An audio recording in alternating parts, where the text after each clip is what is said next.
Saudara-saudari yang terkasih, salam sejahtera bagi kita semua. Dalam tayangan kali ini, saya ingin sedikit berbicara mengenai puasa dan pantang. Dalam kalender liturgi Gereja Katolik, kita semua mengenal ada sebuah masa khusus, yaitu masa Prapaskah. Ini adalah sebuah masa untuk berpantang dan untuk berpuasa. Tetapi sebenarnya berpuasa itu untuk apa atau untuk siapa? Puasa itu sebenarnya untuk proyek kita manusia atau untuk proyek Allah. Ketika murid-murid Yohanes Pembaptis bertanya kepada Yesus, mengapa murid-muridnya tidak berpuasa? Yesus menjawab, bagaimana mungkin sahabat mempelai laki-laki berpuasa, sedang mempelai itu ada bersama dengan mereka. Akan tiba waktunya, mempelai itu diambil dari mereka. Dan pada waktu itulah mereka akan berpuasa. Nah, saudara-saudari, seorang Katolik itu berpuasa, itu berhubungan erat dengan Kristus. Kristuslah alasan kita berpuasa. Kristuslah alasan kita berpantang. Jadi, puasa dan pantang bagi orang Katolik, pertama-tama bukan untuk apa, tetapi untuk siapa, yaitu untuk Yesus Kristus. Maksudnya begini, ada banyak saat di mana para murid Yesus itu tanpa sadar tidak hidup dalam kebersamaan dengan Kristus atau menolak untuk hidup bersama dengan Kristus karena pelbagai alasan. Karena kesibukan, karena ambisi-ambisi dan kepentingan-kepentingan liar, oleh hawa nafsu, keserakahan, kemalasan, hobi, kesenangan, dan lain-lain. Dalam bahasa Injil, mempelai diambil dari mereka.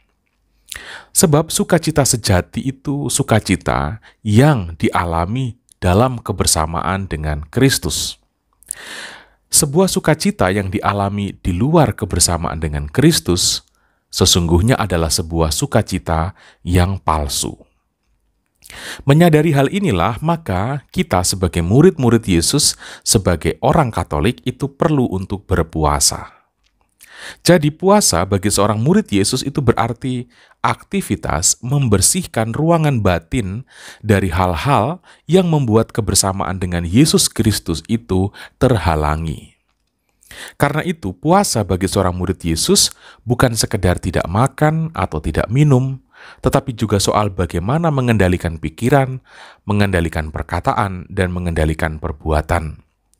Nah, diharapkan dengan puasa dan pantang, ruang bagi Kristus itu semakin luas, sehingga kebersamaan dengannya bisa semakin penuh untuk kita jalani. Jadi saudara-saudariku, sekali lagi, Kristuslah alasan kita, Kristuslah tujuan kita berpuasa. Tanpa Kristus, puasa kita hanyalah sekedar sebuah program diet. Saya mengakhiri ulasan ini dengan membacakan kutipan dari kitab Nabi Yesaya yang menyampaikan sabda Allah seperti ini.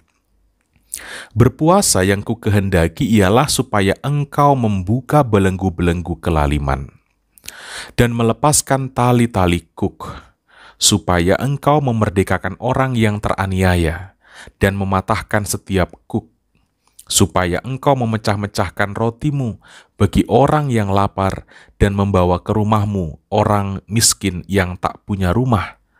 Dan apabila engkau melihat orang telanjang, supaya engkau memberi dia pakaian, dan tidak menyembunyikan diri terhadap saudaramu sendiri.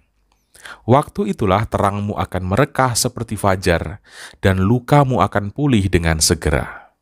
Kebenaran menjadi barisan depanmu, dan kemuliaan Tuhan barisan belakangmu. Saudara-saudariku, selamat berpuasa dan berpantang. Tuhan Yesus memberkati kita semua.